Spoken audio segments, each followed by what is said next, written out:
Well, Eliza, you've had a bit of your own, as you call it. Have you had enough? And are you going to be reasonable? Or do you want any more? You only want me back to pick up your slippers and put up with your temper and fetch and carry for you. I haven't said I wanted you back at all. Oh, indeed. Then what are we talking about? About you, not about me. If you come back, I shall treat you as I've always treated you.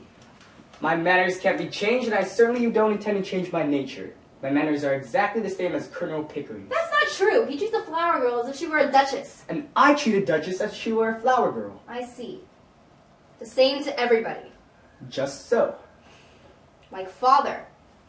Without accepting the comparison at all points, Eliza, it's quite true that your father is not a snob, and that he will be quite at home in any station of life to which his eccentric destiny may call him.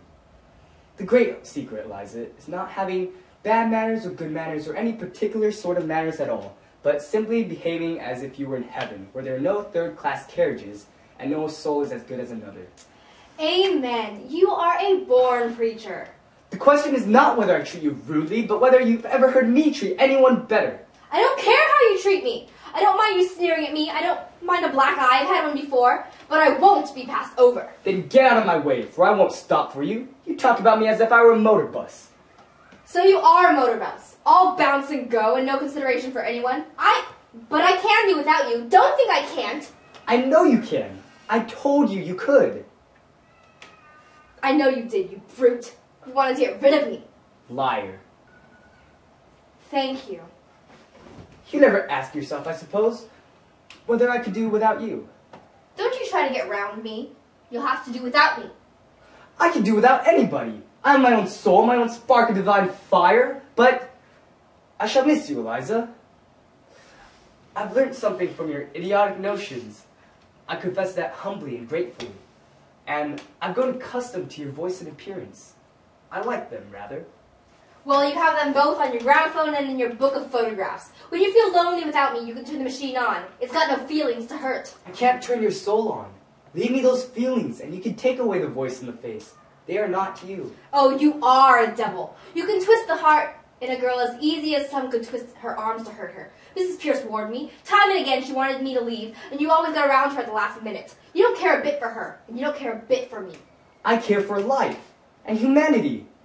And you are a part of it that has come to my way and has been built into my house. What more can you or anyone ask? I won't care for anybody that doesn't care for me. Commercial principles, Liza. Like soil and violets, isn't it? Don't sneer at me. It's mean to sneer at me. I've never sneered at in my life. Sneering doesn't become human nature or the human soul. I'm expressing my righteous contempt for commercialism. I don't intend and I don't want to trade in affection. You call me a brute because I couldn't buy a claim on me. You couldn't buy a claim on me by fetching my slippers and finding my spectacles. You were a fool. I think a woman fetching a man's slippers is a disgusting sight. Did I ever fetch your slippers? I think a good deal of you more for throwing them in my face. No use slaying for me and then saying you want to be cared for. Who cares for a slave? If you come back for the sake of good fellowship, and you'll get nothing else.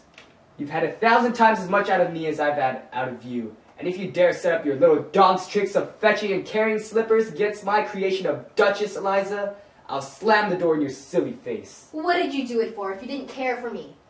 Why? Because it was my job. You never thought of the trouble it would make for me? Would the world ever have been made if its maker had been afraid of making trouble? Making life means making trouble. There's only one way of escaping trouble, and that's by killing things. Cowards, you notice, are always trying to kill things that come in the way. I'm no preacher. I don't notice things like that. I notice that you don't notice me. Eliza, you're an idiot! I waste the treasures of my milk-tonic mind by spreading them before you, and once and for all, understand that I go my way and do my work without caring 2 pence what happens to either of us. I am not intimidated like your father and your stepmother, so you can come back or go to the devil, which you please. What am I to come back for? For the fun of it! That's why I took you on. And you may throw me out tomorrow if I don't do everything you want me to? Yes, you may walk out tomorrow if I don't do everything you want me to. And live with my stepmother? Yes, or sell flowers. Oh, if only I could go back to my flower basket. I should be independent of both you and father and all the world. Why did you take my independence from me? Why did I give it up? I'm a slave now for all my fine clothes. Not a bit. I'll adopt you as my daughter and settle money on you if you like. Or would you rather marry Pickering? I wouldn't marry you if you asked me. And you're nearer my age than what he is. Then he is, not what he is. I'll talk as I please. You're not my teacher now. I don't suppose Pickering would, seeing as he's as confirmed old bachelor as I am. That's not what I want, and don't you think it. I've always had chaps enough wanting me that way. Freddie Hill writes me twice and thrice a day. Sheets and sheets. Damn his impudence. He has a right to, if he likes, poor lad. And he does love me. You have no right to encourage him. Every girl has a right to be loved. What, by fools like that? Freddie's not a fool! And if he's weak and poor and wants me, maybe he'll make me happier than my betters that bully and don't want me. Can he make anything of you? That's the point. Perhaps I could make something of him. But I never thought of us making anything of one another, and you never think anything else. I only want to be natural. In short, you want me to be as infatuated about you as Freddie? Is that it? No, I don't. That's not the sort of feeling I want from you. And don't you be too sure of yourself, or of me. I could have been a bad girl if I'd liked. I've seen more of some things than you, for all your learning. Girls like me can drag gentlemen to make love to them easy enough, and they wish each other dead the next minute. Of course they do. Then what in thunder are we quarreling about? I want a little kindness. I know I'm a common, ignorant girl, and you a book-learned gentleman, and I'm not dirt under your feet. What have I done? What I did was not for the dresses and the taxis. I did it because we were pleasant together, and I came to care for you. Not to want you to make love to me, and not forgetting the differences between us, but more friendly-like. Of course. That's exactly how I feel and how Pickering feels. Eliza, you're an idiot. That's not a proper answer to give me! It's all you'll get until you stop acting like a common idiot. If you're going to be a lady, you'll have to give up feeling neglected if the men in your life don't spend half the time sniveling over you and the other half giving you black eyes. If you can't stand the coldness of my sort of life, then you'd better go back to the gutter.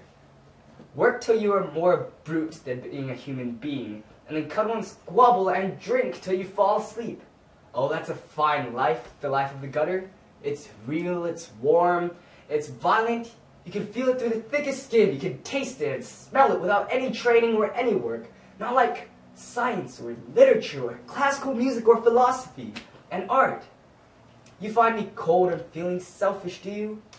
Very well, be off with you to the sort of people you like. Marry some sentimental hog or other with lots of money and a thick pair of lips to kiss you and a thick pair of boots to kick you with. If you can't appreciate what you've got, you better get what you can appreciate. Oh, you are a cruel tyrant. I can't talk to you. You turn everything against me. I'm always in the wrong. But you know very well, all the time, that you're nothing but a bully. You know I can't go back to the gutter, as you call it, and that I have no real friends in the world but you and the Colonel. You know, while I couldn't bear to live in with a low common man after you two, and it's wicked and cruel of you to insult me by pretending I could. You think I must go back to Wimpole Street because I have nowhere else to go but father's. But don't be too sure that you'll have me under your feet to be trampled and talked down upon. I'll marry Freddie. I will, as soon as I'm able to support him. Freddie, that young fool! That poor devil couldn't even get a job as an errand boy if he had the guts to try for it. Woman, do you not understand? I've made you a consort for a king. Freddie loves me. That makes him king enough for me. I don't want him to work. He wasn't brought up as I was. I'll go and be a teacher. What do you teach in heaven's name? What you taught me. Phonetics. Ha ha ha. I'll offer myself as an assistant to that hairy-faced Hungarian. What? That imposter? That humbug? That toadying ignoramus? Teaching my methods, my discoveries? You take one step in his direction, and I'll wring your neck. Do you Bring hear? away! What do I care? I knew you'd strike me someday. Aha! Now I know how to deal with you. What a fool I was not to think of it before. You can take away the knowledge you gave me. You said I had a finer ear than you, but I can be civil, and I can be civil and kind to people, which is more than you can. Aha! That's done you, Enriquez, it has. Now I don't care that for your bullying and for your big talk. I'll advertise it in the papers for that your duchess is only a flower girl that you taught, and that she'll teach anybody to be a duchess, just the same in 6 months for 1,000 guineas. Oh, and then when I think to myself, crawling under your feet and being trampled on and called names, when all the time I only had to lift up my finger to be as good as you, I could just kick myself. You damned impudent slut, you. But it's better than sniveling, better than fetching slippers and finding spectacles, isn't it? By George, Eliza, I'd say I make a woman out of you, and I have. I like you like this. Yes, you turn around and make up to me now that I'm not afraid of you and can do without you. Of course I do, you little fool. 5 minutes ago, you were a millstone around my neck, and now you're a tower of strength, a consort battleship. You and I and Pickering will be 3 old bachelors instead of 2 men and a silly little girl. Oh, Eliza, the carriage is ready. Are you ready to go? Quite. Is the professor coming with us as well? No, of course not. You know he can't behave himself in public. He's always making remarks out loud about how the clergyman is making weird pronunciations. Then I guess this is the last time I'll see you. Goodbye. Goodbye, dear. Goodbye, Mother. And, oh, by the way, Eliza, order a ham and a Stilton cheese, will you? And buy me a pair of reindeer gloves, size 8, and a tie to match that new suit of mine at Elan Binman's. You can choose the color. Number 8's too small for you if you want them lined with lamb's wool. You have 3 new ties that you've forgotten in the drawer of your washstand. Colonel Pickering prefers double Gloucester to Stilton, and you don't notice the difference. I telephoned Mrs. Pierce this morning not to forget the ham. What you were to do without me, I cannot imagine. I'm afraid you spoiled the girl, Henry. I should be uneasy about you and her if she were less fond of Colonel Pickering. Pickering? Nonsense! She's going to marry Freddie! Freddie! Freddie!